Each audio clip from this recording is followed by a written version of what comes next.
चिंता संतान हंतारो यत्पादाम्बुजरेणव श्रियानान्तान्निजाचार्यान् प्रणमामि मुहुर्मुहुः यदनुग्रहतो जन्तुः सर्वदुःखातिगो भवेत् तमहं सर्वदा वन्दे श्रीमद्वल्लभनन्दनम् अज्ञानतिमिरान्धस्य ज्ञानाञ्जनशलाकया चक्षुरुन्मीलितं येन तस्मै श्रीगुरवे नमः। नमामि हृदये शेषे लीलाक्षीराब्धिशायनम् लक्ष्मीसहस्रलीलाभिः सेव्यमानं कलानिधिम् चतुर्भिश्च चतुर्भिश्च चतुर्भिश्चत्रिभिस्तथा षड्भिर्विराजते योऽसौ पञ्चधानुर्वेद अलौकिक लोकोक्त्युपदेश समर्पितात्म भावे लोको ગયા વખતે આપણે 203 પાના ઉપર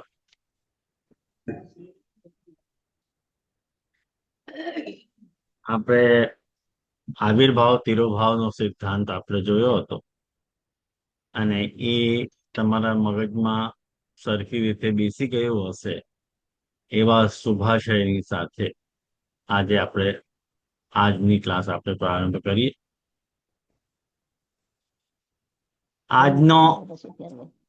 આજની ટોપિક છે શ્રી કૃષ્ણ પરમ બ્રહ્મૈવ.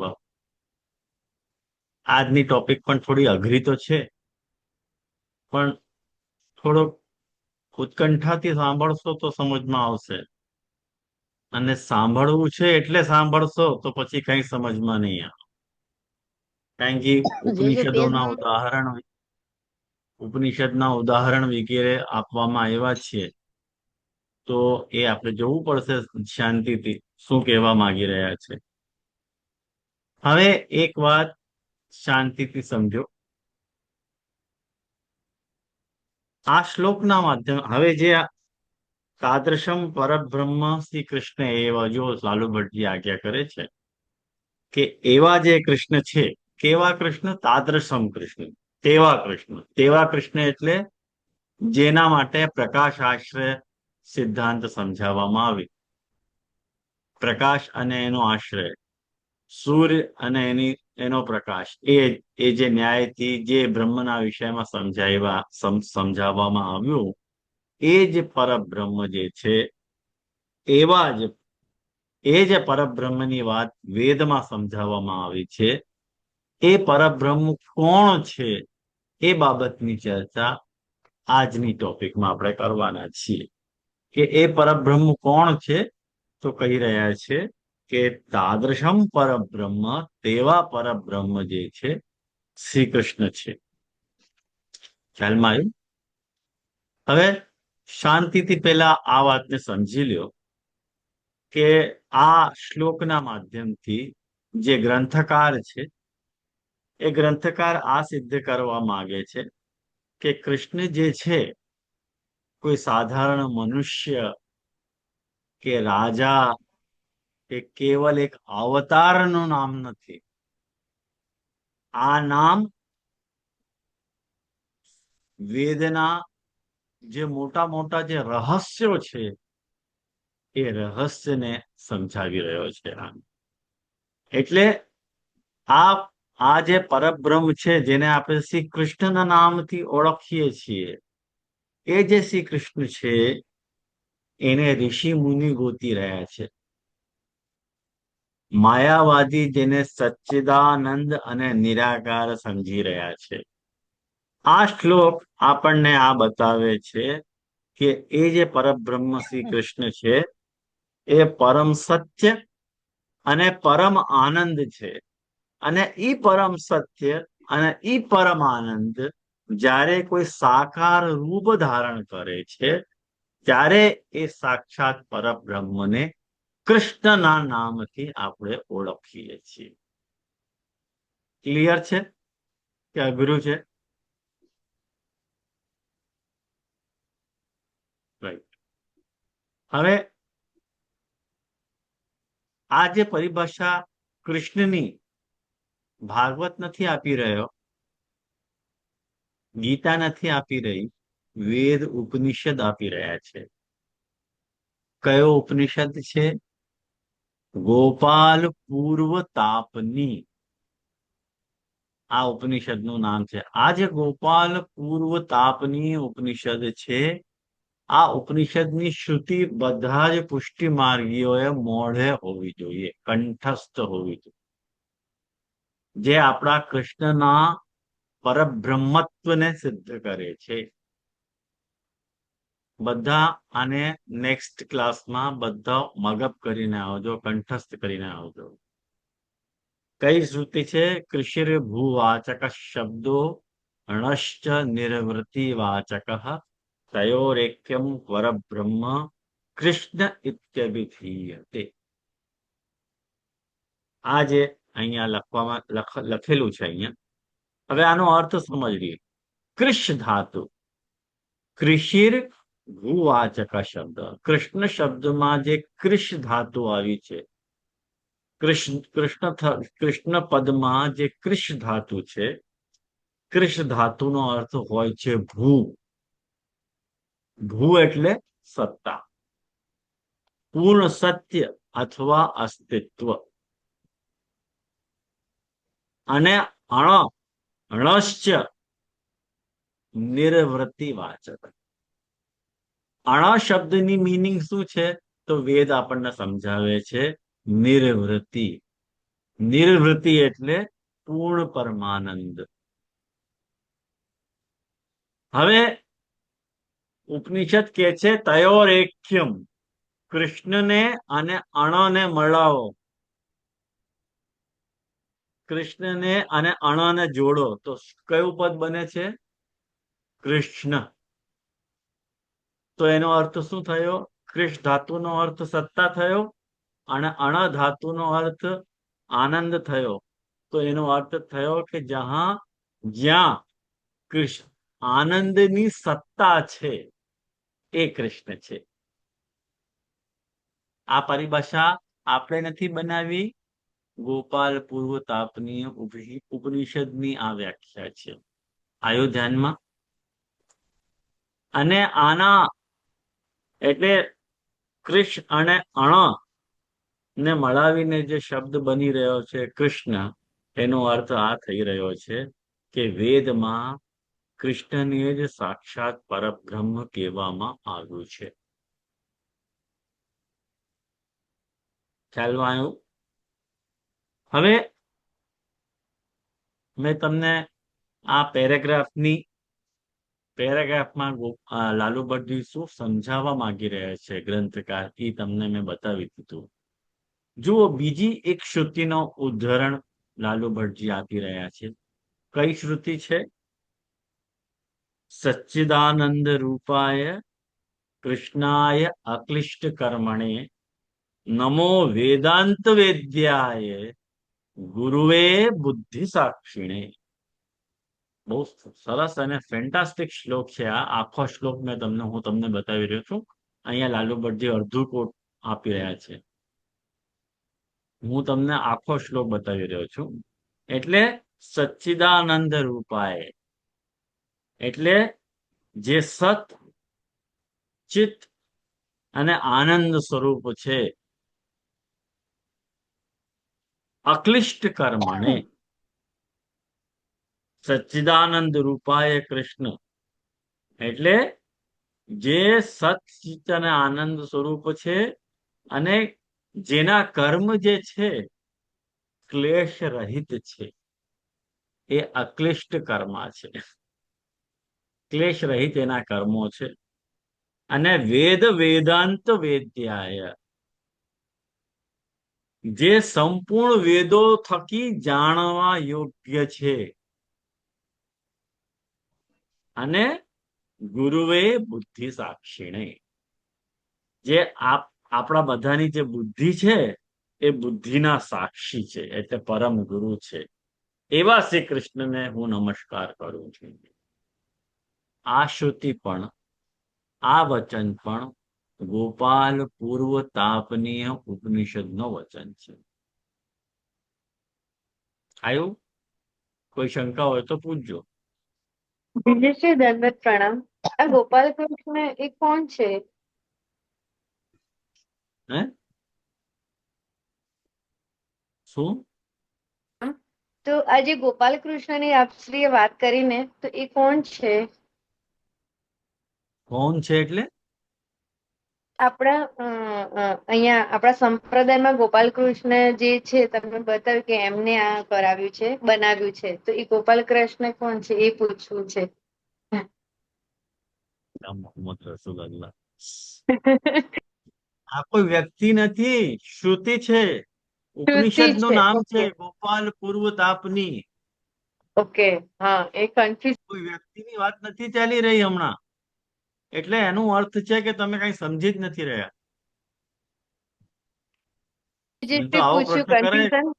કન્ફ્યુઝન હતું એટલે જ પૂછ્યું જેજશ્રી. બધા એમ જ સમજી રહ્યા છે કે આ કેવલ પિંકી બેન આવું સમજી રહ્યા છે? મને ગભરાટ થઈ ગઈ.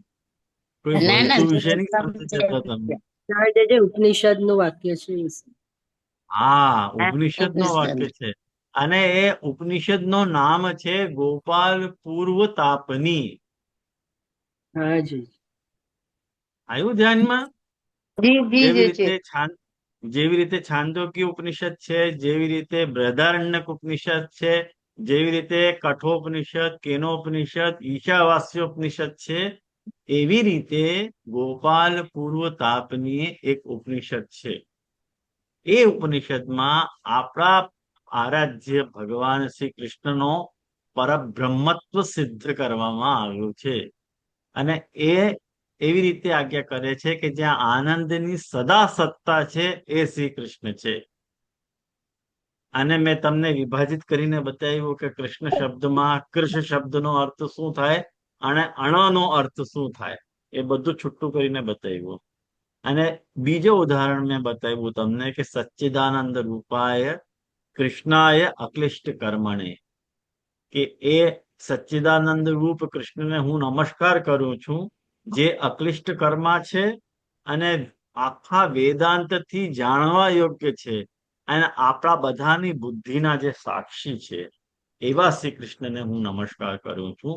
જ્યારે વેદ આવી રીતે વર્ણવે છે આપણા આરાધ્ય શ્રી કૃષ્ણનો સ્વરૂપ, તો આપણે સમજી જવાનું કે આપણે કોણા સેવક છીએ. ખ્યાલમાં આવ્યું? લાલુ ભટ્ટજી અહીંયા આ વાતને સિદ્ધ કરવા માંગી રહ્યા છે. ફરી એક વખત ધ્યાનથી સાંભળો.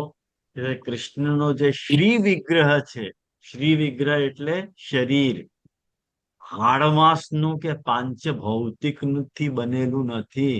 જેવી રીતે આપણું બનેલું છે ને હાડમાસથી, એવી રીતે શ્રી કૃષ્ણનું શરીર એવી રીતે બન્યું નથી, બલકે સાક્ષાત સચ્ચિદાનંદ છે.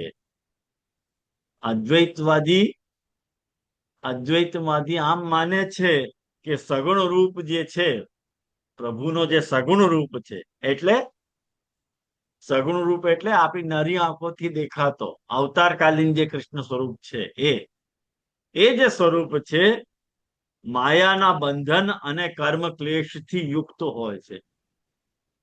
વેદાંત આમ માને છે, એટલે અદ્વૈતવાદી શંકરાચાર્યજી આમ માની રહ્યા છે. લેકિન શ્રુતિ સ્પષ્ટ કરે છે કે શ્રી કૃષ્ણના કર્મ જે છે, એ જે કંઈ પણ કરે છે કૃષ્ણ, આપણે જે કંઈ પણ કરીએ છીએ ને એ કર્મનો એ કર્મ ક્લેશ રૂપ હોય છે. આપણે કંઈ પણ કરીશું, છેવટે અંતે એમાં કોઈનો કોઈ ક્લેશ હોય છે. પણ કૃષ્ણ કોઈ પણ કર્મ કરે છે ને, આપણે કૃષ્ણના કર્મને કર્મ ન કહીને કૃષ્ણની લીલા કરીએ છીએ. અને જ્યારે ઠાકોરજી કોઈ પણ પ્રકારની લીલા કરે ને, એ ક્લેશયુક્ત નથી હોતી. કારણ કે એ જ વેદના અંતિમ વૈદ્ય છે, એટલે જાણવા લાયક છે. આખા શ્રુતિમાં, આખા ઉપનિષદમાં જે જાણવા યોગ્ય પદાર્થ છે એ કૃષ્ણનો સ્વરૂપ. આવ્યું ધ્યાનમાં? અને જુઓ એના પછી ગોપાલેવ પરમ સત્યમ અબાધિતમ, આ શ્રુતિ તમને મળી? એટલે આ શ્રુતિમાં પણ ઉપનિષદકાર શું સમજાવવા માંગી રહ્યા છે કે જે ગોપાલ કૃષ્ણ જ એકમાત્ર પરમ સત્ય છે.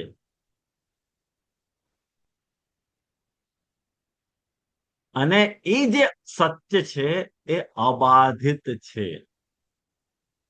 અબાધિત નો અર્થ જાણો છો? અબાધિત નો અર્થ શું થાય કે જેને જે સ્વરૂપને કોઈ ભૂત ભવિષ્ય કે વર્તમાનમાં કોઈ પણ કાળમાં તમે એને ઝુઠલાવી નહીં શકો, એને અબાધિત કહેવાય. જેવી રીતે આપણે આજે છીએ કાલે નહીં રહીએ, પેલા નહોતા આજે છીએ આગળ રહેવાના નથી. તો આપણું જે સત્ય છે, આપણી જે હકીકત છે એ બાધિત હકીકત છે, પણ કૃષ્ણની જે હકીકત છે એ અબાધિત છે. પ્રભુ ત્રણેય કાલમાં ભૂત ભવિષ્ય અને વર્તમાનમાં બિરાજમાન છે. આવ્યું ધ્યાનમાં? માયાવાદી છે, જે અદ્વૈતવાદીઓ છે, એ લોકો નિરાકાર બ્રહ્મને પરમ સત્ય માને છે અને આમ કે છે કે સગુણ રૂપ તો બાધિત છે, પ્રભુનો જે સગુણ રૂપ છે એ બાધિત છે, આમ કે છે. લાલુ ભટ્ટજી આ શ્રુતિનો ઉદ્ધરણ આપીને એક અમોઘ અસ્ત્ર ચલાવી રહ્યા છે કે જો શ્રુતિ શું કહી રહ્યા છે, તમારી સમજ કામ આવશે કે ઉપનિષદની સમજ કામ આવશે.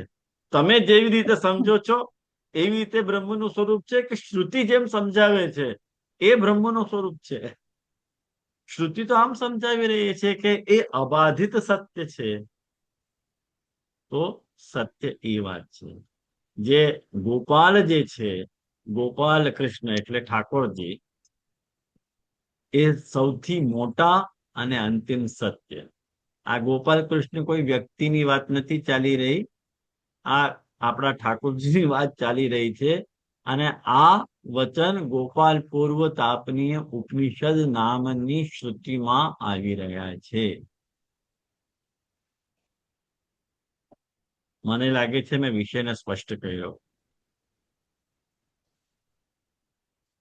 बहुत क्लियर हुआ जी, रिवीजन रिवीजन रिपीटेड होके एकदम क्लियर. હા, આ વિષય એવા જ છે. જો તમને એવું થઈ જાય કે હવે બસ થઈ ગયું, એવું થઈ જાય ને તો પછી જેને એવું થઈ જતું હોય એ ક્લાસમાં ભલે નીકળી શકે છે, વાંધો નહીં, પણ આ વિષય તો આવું જ ચાલશે. પણ છે બહુ ઇન્ટરેસ્ટિંગ, મને તો બહુ ઇન્ટરેસ્ટિંગ લાગે છે આ બધું. હવે જુઓ, સોહમ ઓમ તત્ મૂળ શ્રુતિ આ મળી તમને?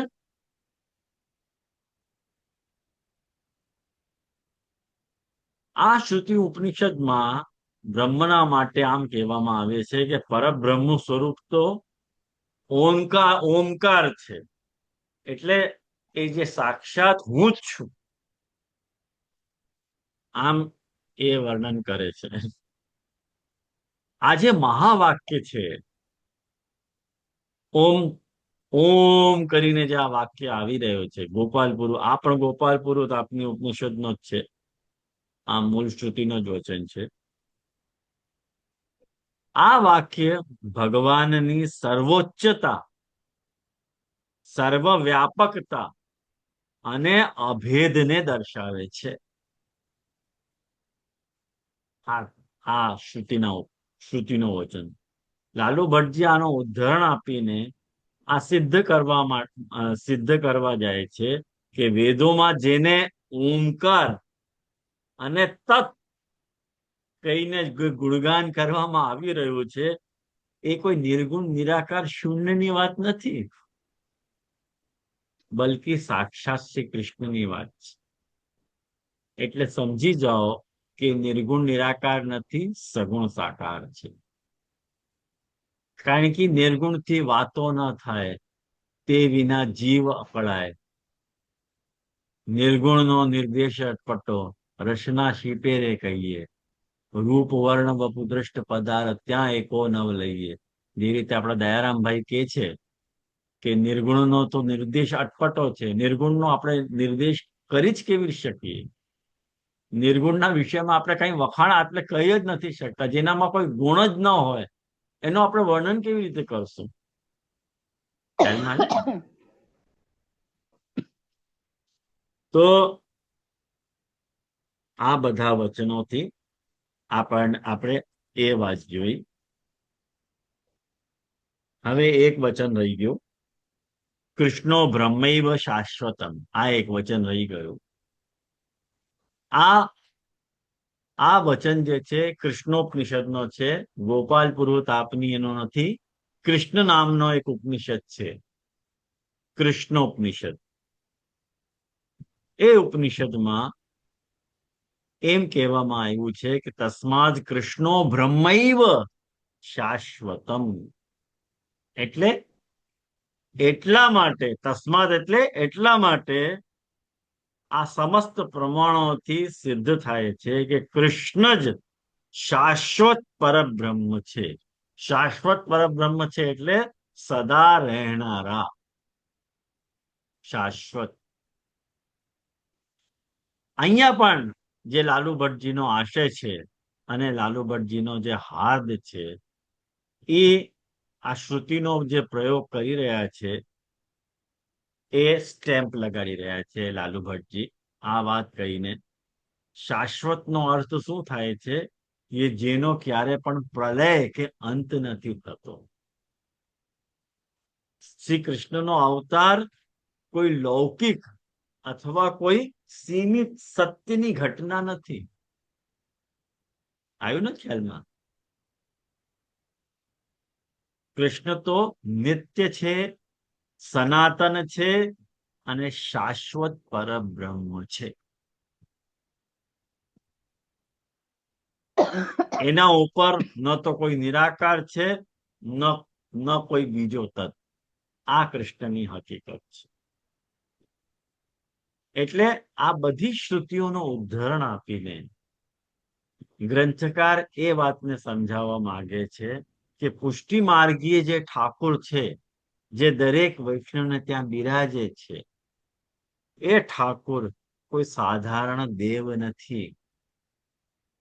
ઈ સાક્ષાત સચ્ચિદાનંદ, શાશ્વત અને અબાધિત પરબ્રહ્મ છે. આ ત્રણ વાત મેં તમને સમજાવી. ધ્યાનમાં આવી ને?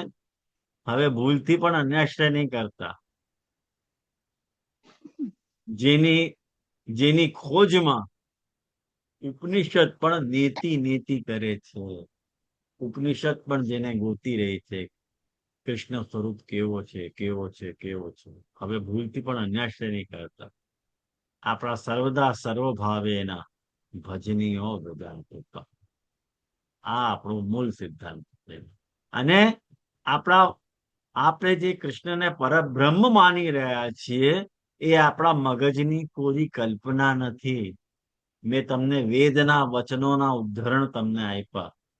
ગોપાલ પુરોતાપનીના, કૃષ્ણોપનિષદના, જે બધા જ વચનો આ વાતને પ્રમાણિત કરે છે કે શ્રી કૃષ્ણથી મોટો કોઈ નથી. નહીં તો કૃષ્ણો બ્રહ્મૈવ. એવકાર લગાડીને શા માટે વાત કરે છે? ક્યારે આપણે એવકાર લગાડીએ? જ્યારે આપણે કોઈ વાતની ખાતરીપૂર્વક કંઈક કહેવું હોય તો આપણે એવકાર લગાડીએ કે આ તો છે જ એમ. હા, બોલો પ્રીતિભાઈ. પ્રણામ છે.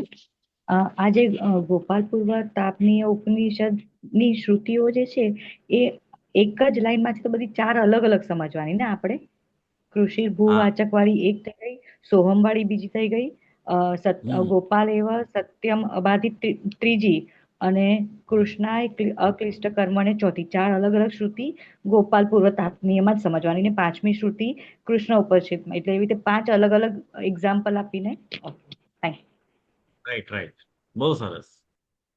વાહ. હા, એવો કઈ પ્રશ્ન કરો તો હૃદયને પ્રસન્નતા કે તમે સમજી રહ્યા છો વિષય. તો મને ગભરાટ થઈ જાય કે હું કઈ બકવાસ કરી રહ્યો છો કે શું?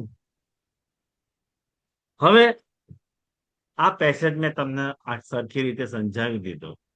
હવે બીજો પેસેજ, શ્રી કૃષ્ણાક્ષરયો પ્રકૃતે ચ જે મિથો જે ભેદ.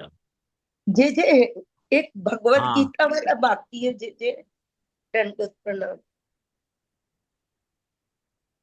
हाँ, गीता में देखो ठाकुर जी हाँ ये बात की आज्ञा कर रहे हैं कि गीता को जो 15वां अध्याय है ना, गीता को जो 15वां अध्याय है, वह 15वें अध्याय में ठाकुर जी ने यह बात को प्रमाणित की है कि जितने भी बातें ठाकुर जी ने बताई, वहां में ठाकुर जी अंत में ये सिद्ध कर रहे हैं कि यस्मात, मैंने तुमको जो भी बात समझाई, वास्तव ये इस बात समझ जाओ कि ये जो तुम अभी वो सब बात आएगी कि मैं क्षरसु अतीत हूं, क्षरम अतीतो अहम, अक्षराद अपि चोत्तम। मैं क्षर और अक्षर सु भी अतीत हूं, मेरो स्वरूप तुम लोग अपनी बुद्धि से नहीं जान सको। ये बात ठाकुर जी कह रहे हैं। आयो, अभी आएंगे वो पैसेज में आएगा, मैं आपको बताऊं। आज मैं आपको थोड़ो लोही पीने वाला हूँ अक्षर ब्रह्म के नहीं नहीं समझाने के लिए। नहीं। आप लोगों को बहुत कंफ्यूजन है कि अक्षर ब्रह्म है क्या। वो कंफ्यूजन आज सदा के लिए दूर कर दूं मैं आपको कि अक्षर ब्रह्म क्या चीज होगा। सब लोग उनको बहुत कंफ्यूजन रह रहे हैं अभी। તો अब ये जो टॉपिक आ रही है, હવે જે ટોપિક ચાલુ થાય છે એમાં લાલુ ભટ્ટજી કૃષ્ણ, અક્ષર અને પ્રકૃતિ, આ ત્રણેયમાં શું ભેદ છે એ સમજાવી રહ્યા. જો આવી ટોપિકો જે છે વારંવાર ડિસ્કશન એનો થતો નથી આવી બધી ટોપિકનો, એટલે બહુ ધ્યાનથી સાંભળજો અને કંઈક ન સમજમાં આવે તો ચોક્કસ પૂછી લેજો, કારણ કે આપણા પ્રવચન નથી, આપણી ક્લાસ છે. પૂછવામાં સંકોચ નહીં રાખવાનો. જાને જાને કરી શરમ વાકે ફૂટે કરમ.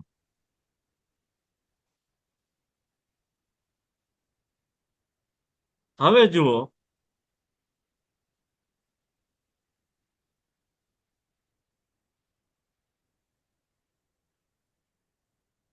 ક્ષરા અક્ષરાતીત.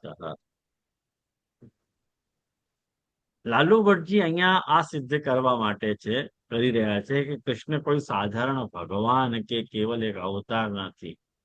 ક્ષરનો અર્થ શું થાય? ક્ષરનો અર્થ એટલે રિસાવ. રિસાવ. જે રીતે આપણે બધા ક્ષર છીએ, આપણું શરણ થતું જાય છે. જે રીતે ઉમ્ર વધે, દૃષ્ટિનું ક્ષરણ થઈ જાય, સાંભળવાનું ક્ષરણ થઈ જાય, તાકાતનું ક્ષરણ થઈ જાય, સ્મરણનું ક્ષરણ થઈ જાય, એટલે બધી જ વસ્તુઓ ઘટવા માંડે, કારણ કે આપણે Depreciation. ક્ષરથી બનેલા છે. ક્ષર એટલે પ્રકૃતિ. ખ્યાલમાં આવ્યું? એટલે જે નાશવાન ભૌતિક જગત છે એને ક્ષર કહેવાય, જે નાશવાન છે. અને જેનો ક્ષરણ નથી થતો એ અક્ષર છે. અક્ષર. ક્ષર નથી થતો, અક્ષર. હવે આવ્યું ધ્યાનમાં? ક્ષર અને અક્ષર. એ જે અક્ષર છે, એ જે ક્ષર છે અને એ અક્ષર છે, એનાથી ઉપર પુરુષોત્તમ છે. જેને ગીતામાં ઠાકોરજી આજ્ઞા કરે છે, યસ્માત ક્ષરમ અતીતો અહમ અક્ષરાદ અપી ચોત્તમ. હું અક્ષરથી અને ક્ષરથી બંનેથી અતીત છું. એટલે જ્યાં જઈને બધા જ તત્વો સમાપ્ત થઈ જાય છે, એ સાક્ષાત શ્રી કૃષ્ણ. હવે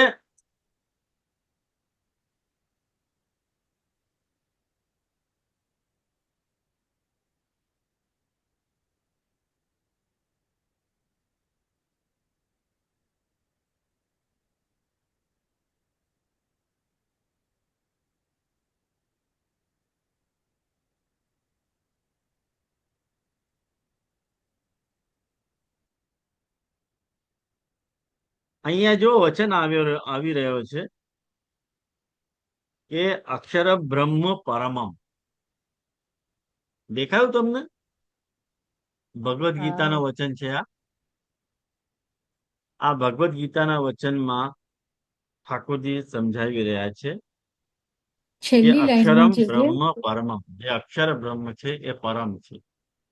છેલ્લી પણ લાઈનમાં હું જે છે, અક્ષર हाँ ये હે लास्ट બીજી का थर्ड लाइन, लास्ट से नीचे બીજી से બીજી थर्ड लाइन मिली। ઓકે, हाँ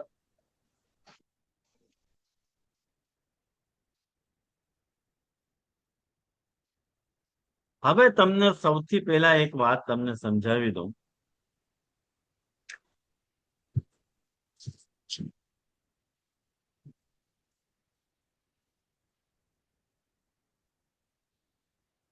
ક્ષર શું છે અને અક્ષર શું છે? જે રીતે ઠાકોરજી છે, ઠાકોરજીના 3 સ્વરૂપ છે. કયા 3 સ્વરૂપ? એક ઠાકોરજીનો આદિ ભૌતિક સ્વરૂપ, એક ઠાકોરજીનો આધ્યાત્મિક સ્વરૂપ, એક ઠાકોરજીનો આદિ દૈવિક સ્વરૂપ. લખી લો 3 સ્વરૂપ. જે ઠાકોરજીનો આદિ ભૌતિક સ્વરૂપ છે એ આ જગત છે, જે ક્ષર છે એ ઠાકોરજીનો આદિ ભૌતિક સ્વરૂપ છે. અને જે ઠાકોરજીનો આધ્યાત્મિક સ્વરૂપ છે એ શું છે? એને આપણે અક્ષર બ્રહ્મના નામથી ઓળખીએ. એ અક્ષર બ્રહ્મ પાછો 2 જાતનો છે. કયા 2 જાતનો? એક સર્વમ સ્યાત અને એક વિલક્ષણ. જે અક્ષર બ્રહ્મ બધા રૂપોમાં જે પરિણિત થાય છે, ઠાકોરજીનો જે રૂપ બધા રૂપોમાં પરિણત થાય છે, એ અક્ષર બ્રહ્મની એક વેરાયટી છે. કોઈ પણ વસ્તુ અક્ષર છે,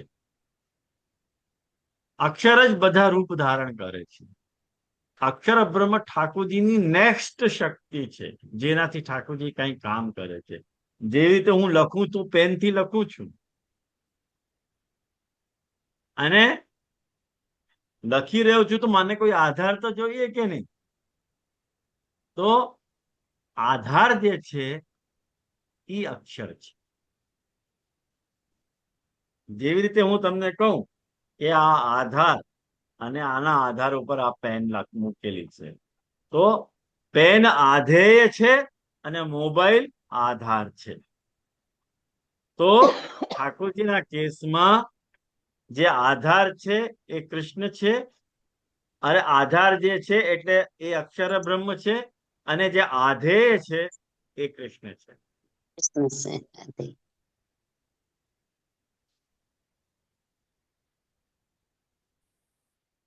આ શું ચાલુ થઈ ગયું? આવ્યું ધ્યાનમાં? હા બોલો પ્રીતિબેન. જે છે એટલે પણ આધાર અને આધેય તો એક જ સમજવાનું ને આપણે? ના, 2 અક્ષર વસ્તુ બ્રહ્મ છે ને. એ અલગ થઈ ગયું.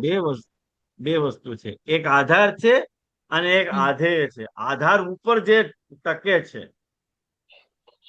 તો જે આધાર છે એ અક્ષર બ્રહ્મ છે, અને જે આધેય છે એ કૃષ્ણ છે. હા, તો પરબ્રહ્મ છે. જે આધાર સ્વરૂપ અક્ષર બ્રહ્મ છે, જે રીતે ઠાકોરજીનો જે ધામ છે એ અક્ષર બ્રહ્મ છે, અને ધામમાં જે બિરાજે છે, જેને આપણે ધામીના નામથી ઓળખીએ, એ ઠાકોરજી છે. એટલા માટે આપણું જે નિજ મંદિર જે છે એ અક્ષર બ્રહ્મ કહેવાય, કે જ્યાં ઠાકોરજી બિરાજે છે. જેવી રીતે આપણા ઠાકોરજીના બિરાજમાન થવાની જે ગાદી જે એ અક્ષર બ્રહ્મ કહેવાય, કે ઠાકોરજી જ્યાં બિરાજે છે. કારણ કે જેટલા પ્યોર ઠાકોરજી છે એટલો જ પ્યોર ઠાકોરજીનો આધાર પણ હોવું જોઈએ ને. ઠાકોરજી સિવાય બીજો પ્યોર કોણ હોઈ શકે? એટલે પણ એની હકીકત આ છે કે એક સ્વરૂપ આધાર બન્યો છે અને એક સ્વરૂપ આધેય બન્યો છે. તો જે આધાર બન્યો છે એને આપણે અક્ષર બ્રહ્મના નામથી ઓળખીએ છીએ, જે પ્રભુનો આદિ ભૌતિક સ્વરૂપ કે આધ્યાત્મિક સ્વરૂપ છે. અને જે આધેય છે એ પ્રભુનો આદિ દૈવિક સ્વરૂપ છે. જે રીતે કૃષ્ણ સ્વયં આદિ દૈવિક સ્વરૂપ છે. એને કેવી રીતે તમે સમજી શકો? એ ગંગાના દ્રષ્ટાંતથી તમે સમજી જાઓ કે ગંગા દેવી સ્વયં, ગંગાજીનો જે જલ છે એ ગંગાજીનો આદિ ભૌતિક સ્વરૂપ છે. અને એ ગંગાજીનો આધ્યાત્મિક સ્વરૂપ શું છે? તીર્થ રૂપા ગંગા. એ ગંગાજીનો આધ્યાત્મિક સ્વરૂપ છે. અને એક દેવી રૂપા ગંગા, ગંગા પોતે, એ ગંગાજીનો આદિદૈવિક સ્વરૂપ. જેવી રીતે જલરૂપા ગંગાજી જે છે એ ગંગાજીનો આદિ ભૌતિક સ્વરૂપ છે. આવ્યું ધ્યાનમાં? જેવી રીતે તીર્થરૂપા ગંગાજી જે છે, શા માટે આપણે તીર્થરૂપા ગંગાજીને આ આધ્યાત્મિક સ્વરૂપ કહીએ? એક વાત યાદ રાખો, કોઈ પણ જે આધ્યાત્મિક સ્વરૂપ હોય ને એને તમે જોઈ નહીં શકો. કાં તો તમે આદિ ભૌતિકને જોઈ શકો, કાં તો તમે આદિ દૈવિકને જોઈ શકો. આધ્યાત્મિકને તમે જોઈ નથી શકતા. કારણ કે જે આધ્યાત્મિક શક્તિ હોય છે એ સદા અદ્રશ્ય હોય છે. જેવી રીતે હું તમને કહું કે લેબર સાકાર છે, મેનેજર સાકાર છે, પણ જે મેનેજમેન્ટ છે એ મેનેજમેન્ટને તમે જોઈ શકો?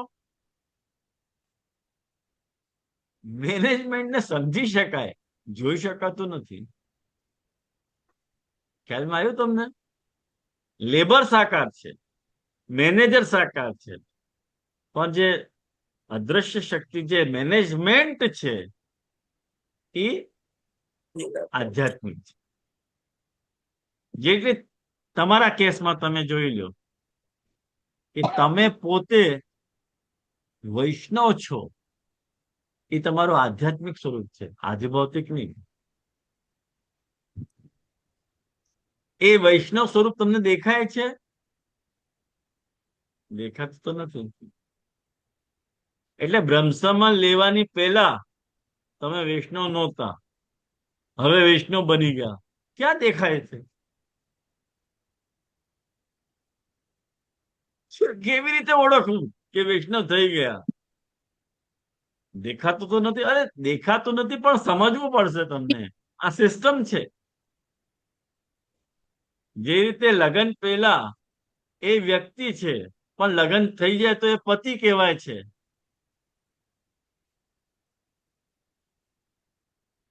કેવી રીતે ચેન્જ થઈ ગયો? સિસ્ટમ તો આવી જ છે. સિસ્ટમને ક્યારે પણ જોઈ શકાતું નથી. આવ્યો? મેં ઘણા બધા દ્રષ્ટાંતોથી મેં તમને સમજાવી છે આ વાત. તો આ વાતને સમજી જાઓ કે જે જગતને મેનેજ કરે છે જે શક્તિ, એને અક્ષર બ્રહ્મના નામથી આપણે ઓળખીએ. આવ્યું ધ્યાનમાં? એ અક્ષર બ્રહ્મ છે જેને તમે મેનેજ કરો છો. બોલો સંધ્યાબેન. હા જે દંડવત પ્રણામ. તો હું એમ પૂછી રહી હતી કે સિદ્ધાંત મુક્તાવલીમાં આપણે જે જોયું હતું કે ભાઈ અક્ષર બ્રહ્મનું જે સ્વરૂપ, એક અક્ષર બ્રહ્મનું સ્વરૂપ અને એક તેનાથી વિલક્ષણ. તો જે વિલક્ષણ જે સ્વરૂપ છે એ જ આધેય આપણે સમજવાનું? ના ના ના, હજી સમજાવ બાકી છે. અભી હા બાકી હા, મારું ઓકે ઓકે વક્તવ્ય પૂરું નથી થયું હજી. ઓકે હજી ઓકે બાકી છે.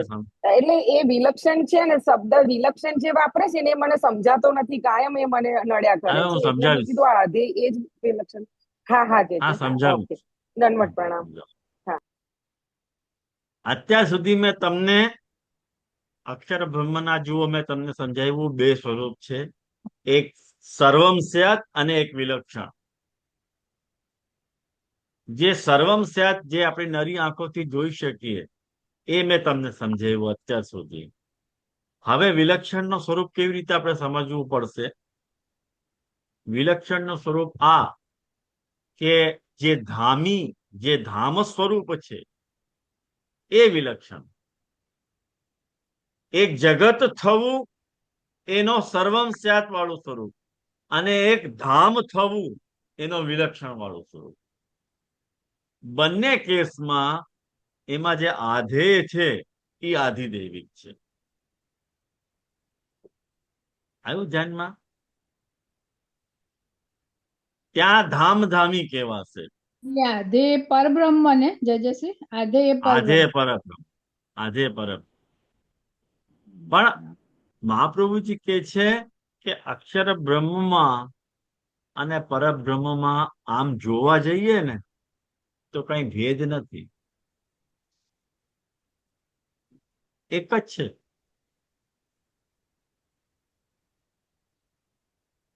અક્ષર બ્રહ્મ ગણિતાનંદ છે અને પરબ્રહ્મ અગણિતાનંદ છે. ગણિતાનંદકમ નો અર્થ જાણો છો? ગણિતાનંદકમ નો કમ પ્રત્યય લાગેલું છે ને એનો અર્થ એ થાય કે એવું આપણને ભાન થાય કે આનંદ ઓછો છે આમ, પણ વાસ્તવમાં આનંદ ઓછો નથી. તમને લાગે કે આનંદ ઓછો છે પણ એમાં આનંદ ઓછો નથી. છતાંય અક્ષર બ્રહ્મ અને પરબ્રહ્મમાં ભેદ છે. એ કેવી રીતે તમે સમજી શકો આ વાતને? એનો કોઈ લૌકિક દૃષ્ટાંત હોઈ શકે? આ વાતને જુઓ, એક બહુ ફેન્ટાસ્ટિક લૌકિક દૃષ્ટાંતથી આપણે સમજવાનો પ્રયાસ કરીએ. જેવી રીતે હું તમને કહું કે આ ઇન્જન બરાબર અને આ ડબ્બા. હવે ઇન્જન અને ડબ્બાની વચ્ચે એકબીજાથી જોડાયા છે શેનાથી? કડી. કડીથી જોડાયા છે ને. એ જે કડી છે એ અક્ષર બ્રહ્મ ડબ્બાને પણ જોડી રહી છે અને ઇન્જિનને પણ જોડી રહી છે. બંનેમાં એટલે ઇન્જિનમાં અને ડબ્બામાં જે કોમન છે એ શું છે? કડી. આ તરફ ઈ જ કડી ડબ્બાથી જોડાયેલી છે અને ઈ જ કડી આ તરફ ઇન્જિનથી જોડાયેલી છે. ધ્યાનમાં આવે છે? જે કડી છે ને એ અક્ષર બ્રહ્મ. જે અમને પ્રકૃતિ રાજાએ ઉદાહરણ આપ્યું હતું પેન્ડુલિયમનું. આ બાજુ જાય તો અક્ષર બ્રહ્મ બની જાય, આ બાજુ જાય તો બ્રહ્મ બની જાય, એ જસ્ટ જ હું લાઈક એવું જ સમજાવી ને? રહ્યો છું, એવું સમજાઈ રહ્યો છું. આ જે કડીના દ્રષ્ટાંતથી સમજો કે કડી આ તરફ જે ઇન્જિનથી જોડાયેલી છે તો ઇન્જિન જેવી જ થઈ જાય છે અને એ જ કડી જે ડબ્બા તરફ જોડાય છે એ ડબ્બા જેવી જ થઈ જાય છે. એટલે અક્ષર બ્રહ્મ જ ઘટતા ઘટતા ગણિતાનંદ થઈ જાય છે અને વધતા વધતા પૂર્ણાનંદ થઈ જાય છે. વસ્તુ એટલે એક જ છે. એટલે અક્ષર બ્રહ્મ શું છે? સિસ્ટમ છે જે તમને જગત અને બ્રહ્મને જે જોડનાર જે શક્તિ છે એને આપણે અક્ષર બ્રહ્મના નામથી ઓળખવી, જે સર્વમ છે. પણ આનાથી છૂટીને, આ જગતથી છૂટીને તમે જ્યાં જવાના છો એટલે જ્ઞાનીઓ જેની ઉપાસના કરે છે, જ્ઞાનીઓ જેનું ધ્યાન ધરે છે એને પણ અક્ષર બ્રહ્મ કહેવાય. જેને મુક્તિનો ધામ, પ્રભુનો ધામ કે સ્વર્ગ કે વૈકુંઠ લોક, આને પણ અક્ષર કહેવાય, ધામ કહેવાય. પણ ધામમાં જવું અને ધામીથી મળવું એ બે અલગ અલગ વસ્તુ છે. ધામમાં જવું અને ધામમાં જે ધામી બિરાજે છે એનાથી મળવું એ બંને અલગ અલગ વસ્તુ છે. જ્યારે તમે ધામથી કનેક્ટ થઈ રહ્યા છો તો તમારી મુક્તિ થઈ રહી છે, અને જ્યારે તમે ધામીથી કનેક્ટ થઈ રહ્યા છો તો તમને પરમાનંદની પ્રાપ્તિ થઈ રહી છે. પુષ્ટિ માર્ગીય ધામીને પકડે છે અને જ્ઞાન માર્ગીય ધામને પકડે છે. જ્ઞાન મર્યાદા માર્ગીય મુક્ત થવા માંગે છે, અને જે પુષ્ટિ માર્ગીય છે એ ભક્તિ કરવા માંગે છે, પરમાનંદ મેળવવા માંગે છે. આ જ્ઞાનીમાં અને ભક્તમાં ડિફરન્સ છે. હવે આનાથી વધારે સરળ હું નથી કરી શકતો. આ એક લિમિટ આવી ગઈ છે મારી. આનાથી સરલીકરણ વધારે પોસિબલ નથી. બહુ સુંદર અને જે જેને અતિ સુંદર અતિ છે. સુંદર. અતિ સુંદર છે. જેને સમજમાં નહીં આવ્યું હોય એ ફરીથી રિપીટ કરીને આ ક્લાસ જોઈ લે તો એને ખ્યાલમાં આવી જશે. તો બહુ ટૂંકમાં સુંદર અક્ષરબ્રહ્મ. સમજાવ્યું જે શ્રી. હા, થેન્ક્સ. તો આ આવી રીતે અક્ષર બ્રહ્મની આખી વ્યવસ્થા છે. તો આ વાતને તમે સરખી રીતે સમજી લેશો ને તો આ જે આગળનું જે પેસેજ શ્રી કૃષ્ણાક્ષરયો પ્રકૃતે ચ મિથો ભેદઃ, આ જે સમજાવવા જઈ રહ્યા છે લાલુ ભટ્ટજી, એ તમને સરખી રીતે સમજમાં આવશે કે લાલુ ભટ્ટજી શું કહેવા જઈ રહ્યા છે.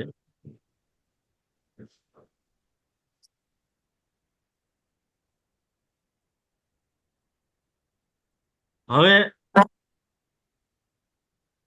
હા, કોણે પૂછ્યું? હા, બોલો રીનાબેન. હા, દંડવત પ્રણામ જજે.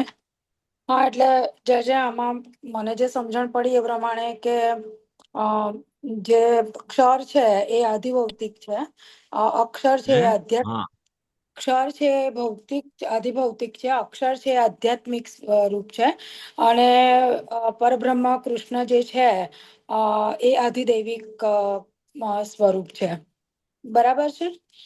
હા, અને જે અક્ષર બ્રહ્મ છે એ આધાર છે, અને પરબ્રહ્મ જે છે એ અધેય છે.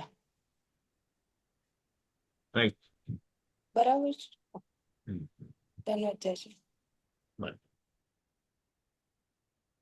હવે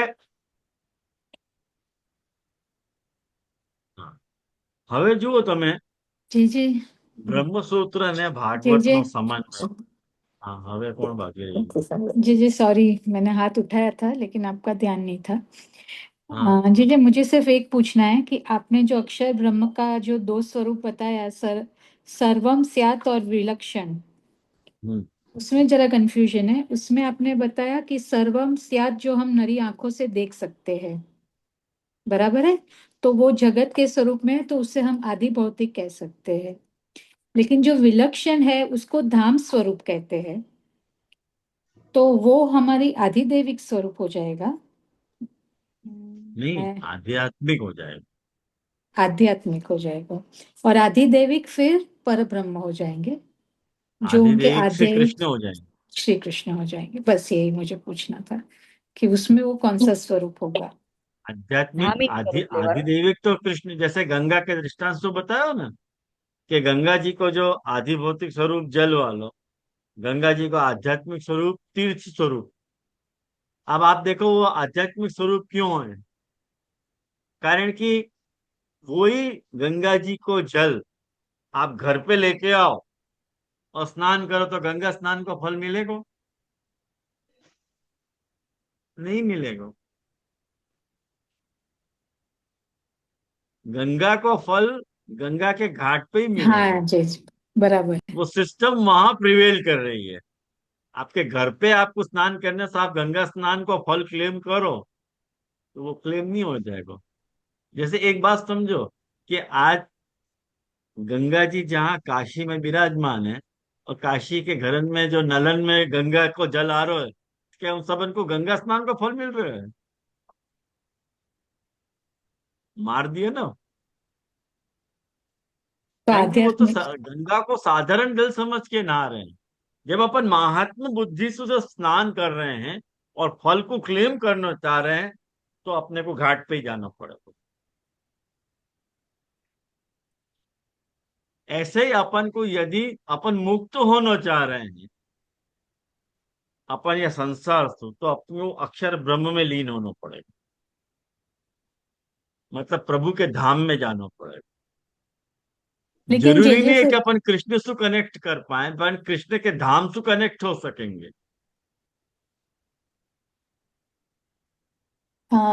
अक्षर ब्रह्म भी निर्गुण ही होगा ना? अक्षर ब्रह्म सब कछु है। अच्छा, या तरफ वो जीव बन जाए या तरफ वो प्रभु बन जाए, क्या नहीं है अक्षर ब्रह्म? कौन सी बात को आप नकारोगे कि वो अक्षर ब्रह्म नहीं है? बराबर है, ये आपने अक्षर एक्सप्लेन ब्रह्म किया। क्षर भी बन सके है, ब्रह्म अक्षर ब्रह्म अक्षर भी बन सके है, क्षर भी बन सके। अक्षर ही तो क्षर भयो है।